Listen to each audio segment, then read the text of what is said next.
फैज़ की बहुत बड़ी सेलिंग है, 4498 करोड़ टोटल सेलिंग यहाँ पे बहुत, अगर मंथली सेलिंग देखें तो बहुत ज़्यादा पहुँच गई, वो मैं दिखाऊंगा नहीं, वो बाद में दिखाऊंगा आपको, ठीक है। डीआईएस की यहाँ पे कवरिंग थोड़ी सी कम है, उतनी, लेकिन आज यहाँ पे मैं बताऊँ रिटेल का पार्टिसिपेशन बहुत ज़बरदस्त था, ठीक है। किसने बाई किया? पूरे आज रिटेल ने यहाँ पे स्टॉक बाई कर रखे, करीबन 1-1:30 बजे के बाद बाइंग हो रखा है, तो बहुत ज़बरदस्त, बहुत। क्यों? क्योंकि एक बहुत बड़ा बयान यहाँ पे दोस्तों होम मिनिस्टर ने कर दी। इसके अंदर आप देखो यहाँ पे निफ्टी 50 के अंदर यहाँ पे सेलिंग है 323 करोड़, निफ्टी बैंक के अंदर भी सेलिंग यहाँ पे 752 करोड़, ठीक है। और बाकी जगह तो यहाँ पे नॉर्मल है, दोनों जगह यहाँ पे सेलिंग है, ज़्यादा बड़ी सेलिंग है, थोड़ा थोड़ा यहाँ पे सेलिंग है, ठीक है। हो सकता है इसको एग्जिट भी कर लें, ये भी हो सकता है। अगर निफ्टी ऑप्शन देखें तो ऑप्शंस के अंदर यहाँ पे अगर आप देख पा रहे होंगे, निफ्टी 50 के अंदर यहाँ पे सेलिंग है, बुलिश रेट है, बैंक निफ्टी के अंदर सेलिंग है, बुलिश रेट है, दोनों के अंदर ऑप्शन राइटिंग है। निफ्टी फिन सर्विस के अंदर भी यहाँ पे ऑप्शन राइटिंग है, एंड निफ्टी मिड कैप के अंदर यहाँ पे बाइंग ज़्यादा नजर आती है। यानी कि तो बहुत बड़ा पुल है यहाँ पे ऊपर की तरफ, हो सकता है ना, जो भी रैली इस तरह की सिचुएशन में जो रैली आती है ना, मिड कैप में ज़्यादा आती है, तो मिड कैप को थोड़ा सा मिड कैप के स्टॉक को नजर में रखिएगा अगर स्टॉक्स में करते हैं तो। बाकी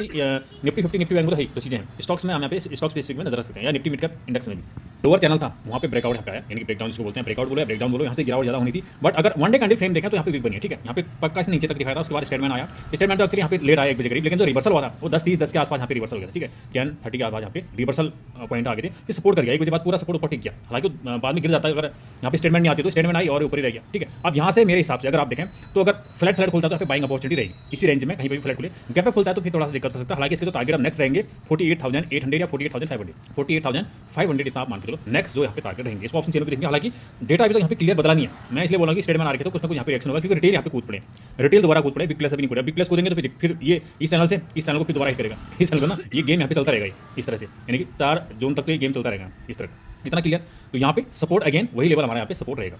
तकरीबन सपोर्ट लेवल में यहाँ पे देखूँ तो हम यहाँ पे मान सकते हैं 47,000, ओके 47,300 एंड 47,200 इसके आसपास, या 47,000 इसके आसपास यहाँ पे अच्छा सपोर्ट, ओके।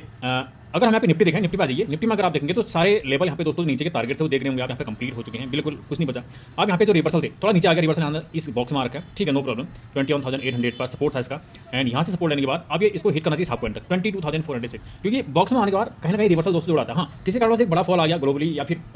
किसी भी कारण तो वो अलग सिचुएशन है, बट अगर नॉर्मल मार्केट होती है तो यहाँ तक रिवर्सल मान के चलो 22,400 इसके आसपास यहाँ पे मान के चलो, ठीक है, इतना। तो फ्लैट ओपनिंग में यहाँ पे बाइंग अपॉर्चुनिटी मेरे हिसाब से यहाँ पे अच्छी रहनी चाहिए, इसको यहाँ पे ऑप्शन चैनल में समझिए। बाकी यहाँ पे दोस्तों कोई ऐसे पैटर्न नहीं है कि स्पेसिफिक पैटर्न नहीं बनने हैं, ठीक है, नॉर्मल चीजें, और मेरे को यहाँ पे ज़्यादा घुमाने फिराने की जरूरत नहीं कि मैं घुमा फिरा के बोलूँ आपको, ऐसा कुछ नहीं है सर, ठीक है।